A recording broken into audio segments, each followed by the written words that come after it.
হিমালয়ের কোলে অবস্থিত হিমালয় কন্যা নামে খ্যাত ভারতবর্ষের প্রতিবেশী দেশ নেপাল। অপূর্ব সুন্দর ল্যান্ডস্কেপ, পাহাড়ি নদী, ঝর্ণা, প্রকৃতি যেন সযত্নে সাজিয়ে দিয়েছে প্রত্যেকটা অংশকে।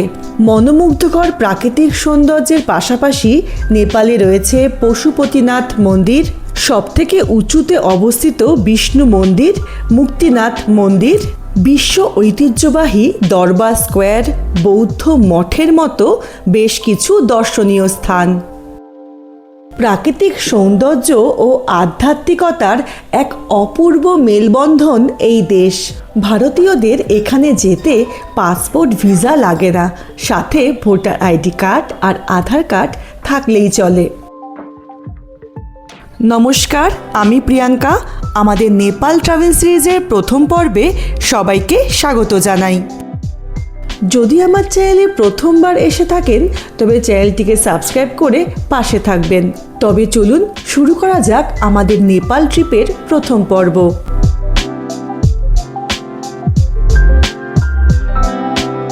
2রা মে আমরা রওনা দিয়েছিলাম কলকাতা থেকে নেপালের উদ্দেশ্যে।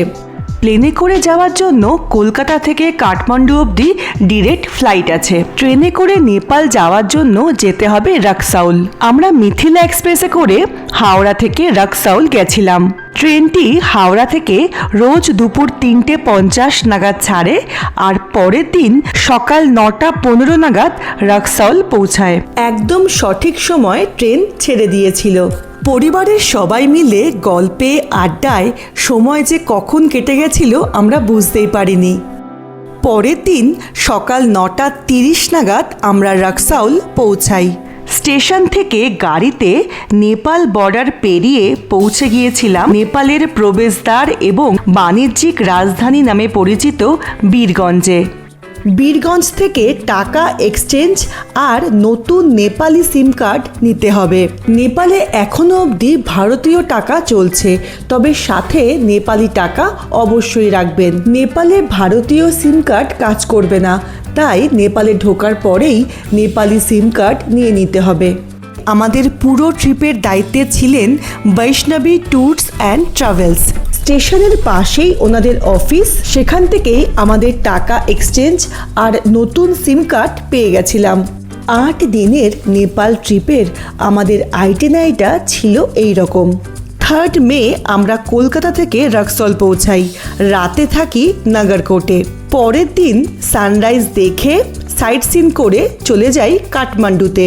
5 মে সারাদিন কাঠমান্ডু ঘুরে পরের দিন কাঠমান্ডু থেকে রওনা দিই পোখরার উদ্দেশ্যে।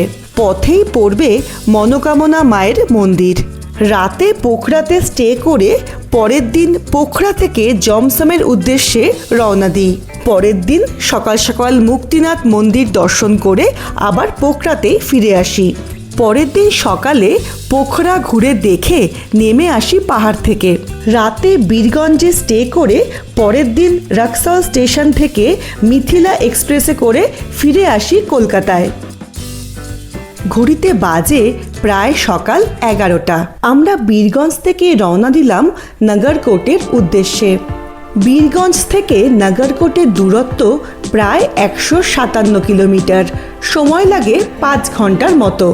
কিছুক্ষণ যাওয়ার পরে আমরা দাঁড়ালাম লাঞ্চ করার জন্য। প্রথমবার খেলাম বিহারি থালি। দোকানটা দেখতে একদম সাধারণ হলেও খাবার দাবার কিন্তু অসাধারণ ছিল। সকাল থেকে সেরকম কিছুই খাওয়া হয়নি, আর এরকম দারুণ একটা লাঞ্চ সেরে আমরা আবার উঠে পড়লাম গাড়িতে। আমাদের গাড়ি ছুটতে লাগলো সমতল থেকে পাহাড়ের দিকে।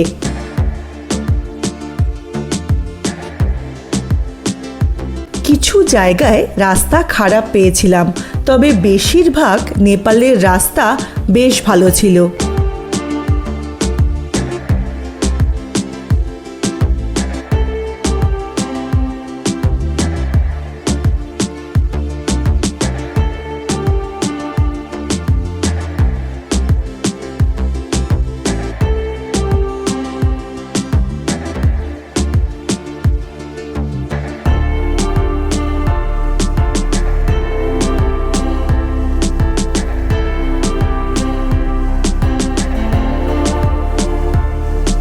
বিকেল বাজে প্রায় 4:30 আর 1 ঘন্টার মতো সময় বাকি রয়েছে নাগরকোট পৌঁছাতে। পাহাড়ের ঠান্ডা হাওয়া গায়ে লাগতেই সবারই একটু মন করছিল মোমো আর কফি খেতে। আমরা খেয়েছিলাম ব্ল্যাক কফি সাথে পালং শাকের মোমো। আসলে আমরা যে ক্যাফেতে গেছিলাম সেখানে সব স্বাস্থ্যকর খাবার দাবার পাওয়া যায়। ক্যাফেটা বেশ সুন্দর ছিল, তবে খাবার আমাদের কেমন লেগেছিল সেই কথা না হয় থাক।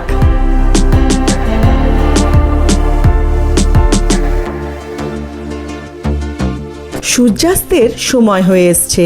কাঠমান্ডু পেরিয়ে আমরা এগিয়ে চললাম নাগরকোটের দিকে।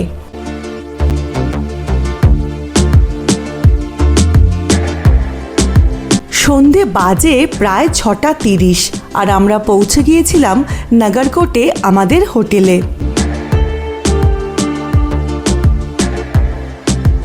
প্রথম দিন কাঠমান্ডু না গিয়ে এখানে আসার একটাই কারণ, নাগরকোট থেকে দুর্দান্ত এভারেস্ট দেখা যায়।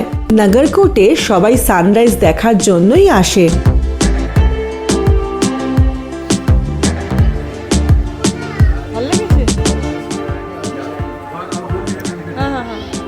ডিনারের অর্ডার দিয়ে আমরা চলে গেলাম আমাদের রুমে।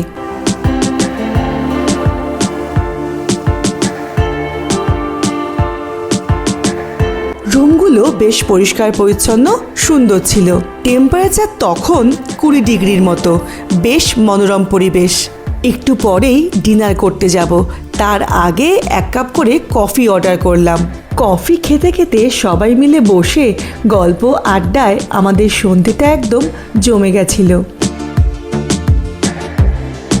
রাত 9টা নাগাদ গেলাম আমরা ডিনার করতে। আমাদের প্যাকেজে ফুড ইনক্লুড করা ছিল না, আমরা আমাদের পছন্দ মতো খাবার অর্ডার করেছিলাম। ডিনার সেরে তাড়াতাড়ি শুয়ে পড়েছিলাম, কালকে অনেক সকালে উঠতে হবে। নেপালে প্রথম দিন আমাদের এইভাবেই শেষ হয়েছিল। পরের দিন অনেক সকালে সবার ঘুম ভেঙে যায়, আর ঘুম থেকে উঠে দেখি চারিদিক একেবারে মেঘাচ্ছন্ন। এভারেস্ট তো দূরের কথা, ঠিকঠাকভাবে আকাশই দেখা যাচ্ছে না। প্রথমে একটু খারাপ লাগছিল বটে, তবে প্রকৃতির ওপরে কারুর কোনো নিয়ন্ত্রণ নেই, এটা ভেবেই সবাই মনকে সান্ত্বনা দিয়েছিলাম।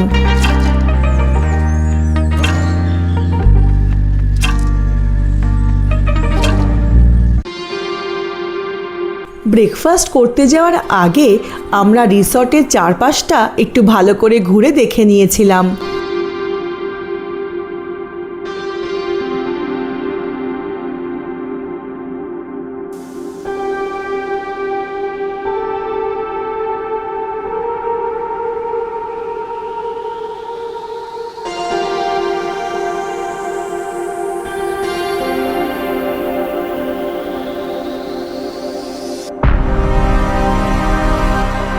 ব্রেকফাস্টে খেয়েছিলাম ব্রেড বাটার টোস্ট, অমলেট, সাথে কিছু ভেজিটেবলস ফ্রাই আর কফি।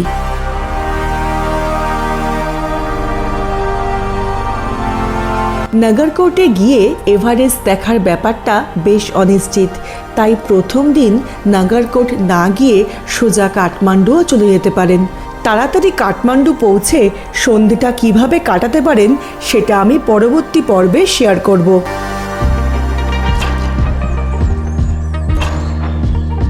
ঘড়িতে বাজে প্রায় সকাল 10টা। আমরা বেরিয়ে পড়লাম নাগরকোট থেকে কাঠমান্ডুর উদ্দেশ্যে। যাওয়ার পথে দেখে নেব নেপালের কিছু বিখ্যাত দর্শনীয় স্থান।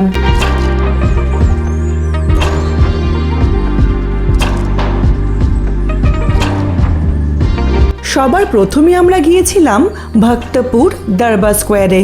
নাগরকোট থেকে দূরত্ব প্রায় 12 কিলোমিটার, সময় লাগে 30 থেকে 35 মিনিটের মতো। এখানে প্রবেশ মূল্য মাথাপিছু 500 NRP, মানে নেপালি টাকায় মাথাপিছু 500 টাকা করে। অনেকটা জায়গা নিয়ে এই দরবার স্কোয়ার, আর পুরোটাই পায়ে হেঁটে ঘুরতে হবে।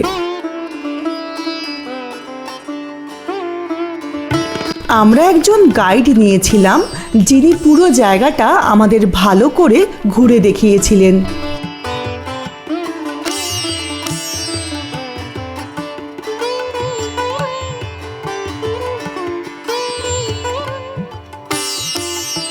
ভক্তপুর দরবার স্কোয়ার একটি ইউনেস্কো বিশ্ব ঐতিহ্যবাহী স্থান এবং একসময় একটি ভক্তপুরের রাজপরিবারের বাসস্থান ছিল।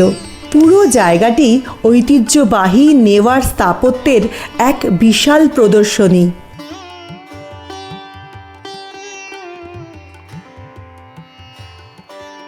দ্বাদশ শতকে রাজা আরিমল্ল ভক্তপুর প্রতিষ্ঠা করেছিলেন এবং এটি ছিল মল্ল রাজবংশের ক্ষমতার মূল কেন্দ্র।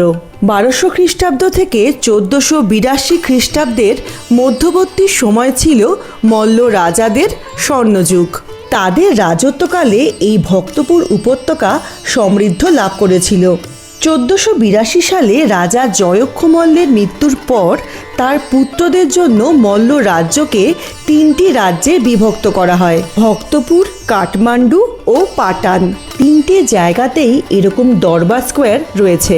ভক্তপুর তাদের মধ্যে সবথেকে পুরনো এবং জনপ্রিয়।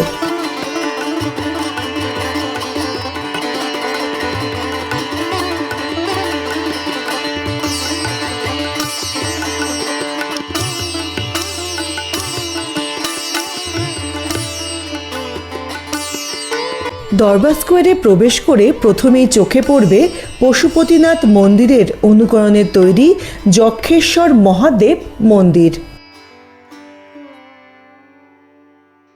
এই অপূর্ব সুন্দর গেটটির নাম গোল্ডেন গেট। এই গোল্ডেন গেট দিয়ে ভেতরে প্রবেশ করলে রয়েছে তালেজু মন্দির। তালেজু মন্দির ভক্তপুর দরবার স্কোয়ারের সবথেকে গুরুত্বপূর্ণ অংশ এবং নেপালের অন্যতম শ্রদ্ধেয় তীর্থস্থান। তালেজু মন্দিরের ভেতরে শুধুমাত্র হিন্দুদের প্রবেশ করতে দেওয়া হয়। অপূর্ব সুন্দর একটা জায়গা, তবে মন্দিরের সামনে ভেতরে কোথাও ফটোগ্রাফি আর ভিডিওগ্রাফি করা যায় না। তালেজু মন্দির থেকে বেরিয়ে বাইরেই রয়েছে রাজকীয় স্নানাগার বা নাগা পোখরি।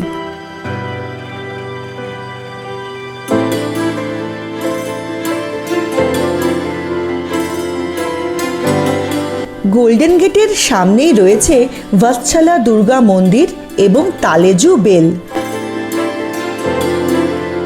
এর পাশেই রয়েছে দরবার স্কোয়ারের আরও একটি বিখ্যাত জায়গা 55 জালনার প্রাসাদ। রাজকীয় প্রাসাদটি সূক্ষ্মভাবে খোদাই করা কাঠের জালনা ও দরজার জন্য বিখ্যাত।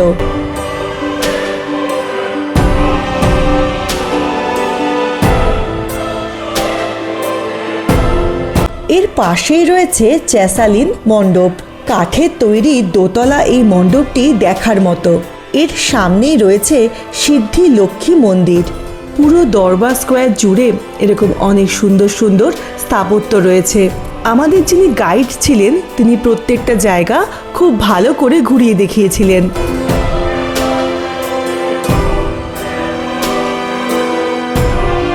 সরু সরু রাস্তা, রাস্তার দুপাশে দোকানপাট, সেসব দেখতে দেখতে আমরা এগিয়ে চললাম দরবার স্কোয়ারের শেষ প্রান্তের দিকে।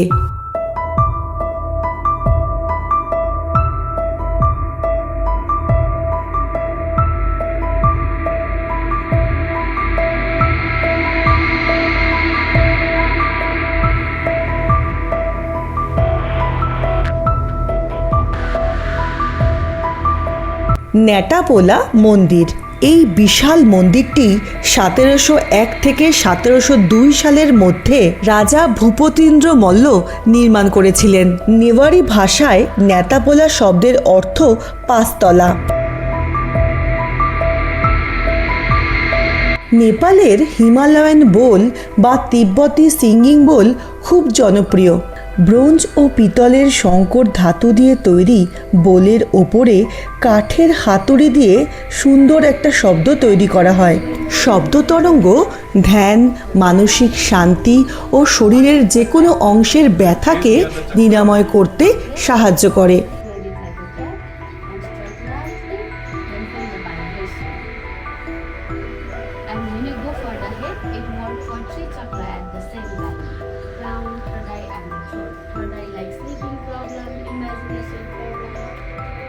UNESCO world heritage site Bhaktapur Durbar Square আমাদের দেখা শেষ।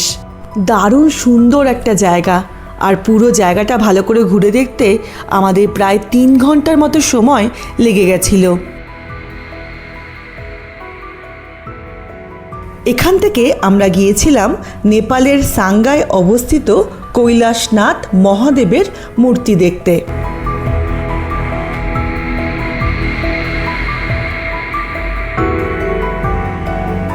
বিশ্বের সবচেয়ে উঁচু শিব মূর্তি, উচ্চতা 143 ফুট।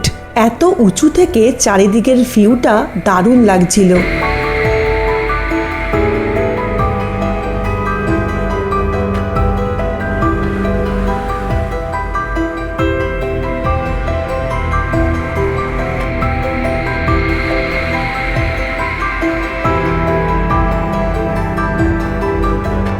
এখান থেকে আমাদের যাওয়ার কথা ছিল দোলেশ্বর মহাদেবের মন্দিরে, তবে ঝিরঝির করে বৃষ্টি শুরু হয়ে যাওয়ার জন্য আমরা আর গাড়ি থেকে নামিনি, সোজা কাঠমান্ডুর দিকে রওনা দিয়েছিলাম।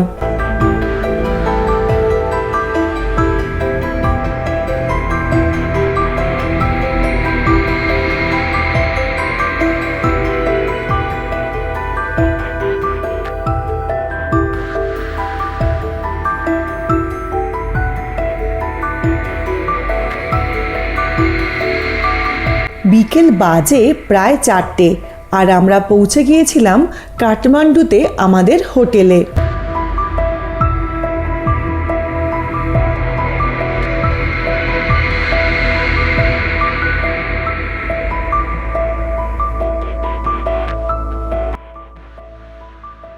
রুমে ব্যাগপত্র রেখে প্রথমেই আমরা গেলাম লাঞ্চ করতে। প্রথমবার খেলাম থাকালি। অনেক রকমের আইটেম ছিল আর প্রত্যেকটাই খেতে খুব ভালো ছিল।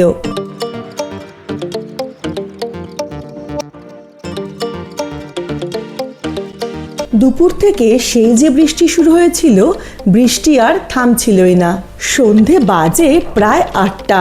বৃষ্টি একটু থামতেই আমরা বেরিয়ে পড়েছিলাম। গিয়েছিলাম থামেলে। এটি কাঠমান্ডুর জনপ্রিয় একটি জায়গা। রাস্তার দুধারে নানান রকমের দোকানপাট, রঙিন আলোয় সাজানো রাস্তা, একদম জমজমাট দারুণ পরিবেশ। কিছুক্ষণ ঘোরাঘুরি করে টুকটাক কিছু শপিং করে আমরা চলে গেলাম ডিনার করতে। ঠান্ডা ঠান্ডা ওয়েদারে চিকেন থুপ্পা আর চিকেন মোমো দিয়ে আমাদের ডিনারটা একদম জমে গেছিল।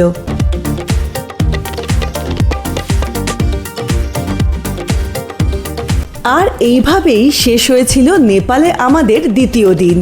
কালকে সারা দিন কাঠমান্ডুর কিছু বিখ্যাত দর্শনীয় স্থান ঘুরে দেখব। সেই গল্প থাকবে পরবর্তী পর্বে। নেপাল ট্রাভেল সিরিজের প্রথম পর্ব আপনাদের কেমন লাগলো জানাবেন। ভিডিওটি দেখার জন্য ধন্যবাদ। খুব তাড়াতাড়ি ফিরে আসবো পরবর্তী পর্ব নিয়ে। ভালো থাকবেন। নমস্কার।